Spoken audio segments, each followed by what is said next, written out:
Hey guys, thank you so much for joining me. In today's video, I'm excited to share with you this beautiful imitative Caddisfly Nymph pattern. I'll be using Togens scud hooks. This is a barbless size 8.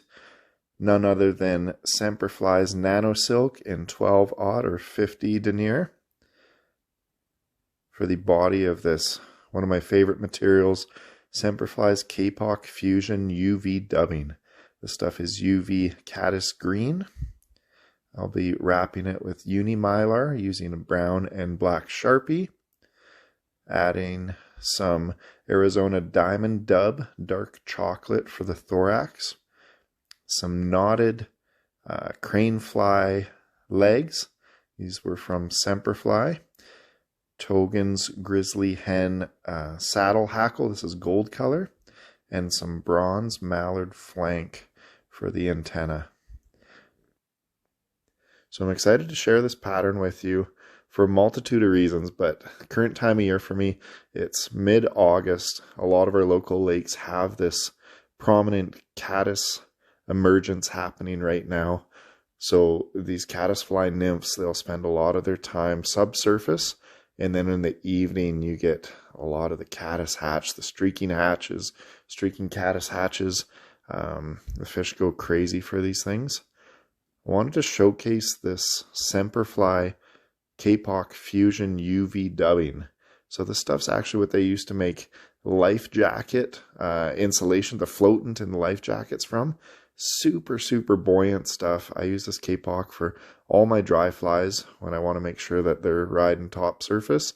And for this particular Caddisfly emerger, I love the body being this Kapok dubbing because I'll fish this pattern with either a type 3 sink or a type 5 sink and get this thing pretty close to the bottom, let it sink a ways, and then I'll do a slow, steady retrieve between 4 inches to 8 inches typically, and this fly will ride up in the water column. That sinking line tries to keep it down a little bit lower, swims up at about a 45-degree angle, so it really does a good job of imitating the natural caddisfly nymphs.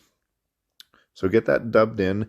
You only want to come up about halfway of the hook shank because it's going to have a pretty big head here. We got a surprise visitor. Grandpa's coming for a little taste test of this bug. He's always getting in the way, but he's super interested in these flies. Don't mind him. Let's get that body wrapped up, and then I do color that mylar tinsel with brown, and then I'll go over it with black, so it gives it a real contrasting sort of mottled rib, very durable as well to protect that kapok. And then I'll prepare a saddle hackle. This one's a hen feather, so it's a little bit softer than the rooster feathers, and give it a lot of lifelike movement in the water with these. It's basically a soft hackle caddisfly nymph. So I'll tie that in, give it about 3 wraps. You don't want to make it too prominent of a hackle. Just want it to be nice and buggy and leggy. And secure that in. At this point, a product that Semperfli used to carry, and they've since gone away from them, but they are an absolute beauty of a product. They are these knotted legs. So pheasant tail, knotted legs. These are the double knotted crane fly ones. A very buggy pattern if you want to add some lifelikeness qualities to your dry flies, your patterns. See where you can find these things. I know Semperfli doesn't make them anymore, but you should be able to find them from your local fly shop. So this just adds some realistic features to it. You can have fun with that. 2 per side is adequate. Wrap those in nice and secure, and then trim away the extra portion.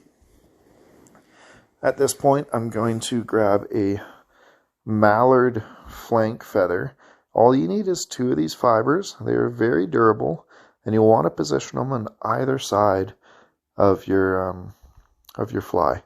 Just sweeping back, they have a natural curve to them, and then you can take your scissors and kind of form them a little bit better. Get that secured in there. You want them just longer than the body. These caddisflies have a very prominent antenna going back. Go ahead and shape them with the tip of your scissors, just applying slight pressure. That looks pretty happy right there. Make sure they're not going anywhere. Trim away the extra. Now we're going to take our time and we're going to get some real loose, buggy wraps. So I typically use the Semperfli scud dubbing, but this color is spot on for this stuff. It's a dark brown. It's got a little bit of UV in it as well, so it does look good for this particular contrast. And you'll see I'm grabbing onto the dubbing as well while I wrap it, and getting a couple thread wraps through that thorax collar. It adds some durability. And then I'm not messing around to finish this fly. I'm going to give it 3 consecutive whip finishes, tucked right in behind the head. You can add some head cement if you want, just to your thread, or some crazy glue. That'll keep it secure. Give it a brushing, a little extra bugginess. That looks really good right there. Super imitative, super lifelike. I encourage you guys, give this one a try. It's done me some wonders on the water. Thank you so much for watching. Like and subscribe if you like what I'm creating for you. And thank you so much for all the support. We'll see you on the waters.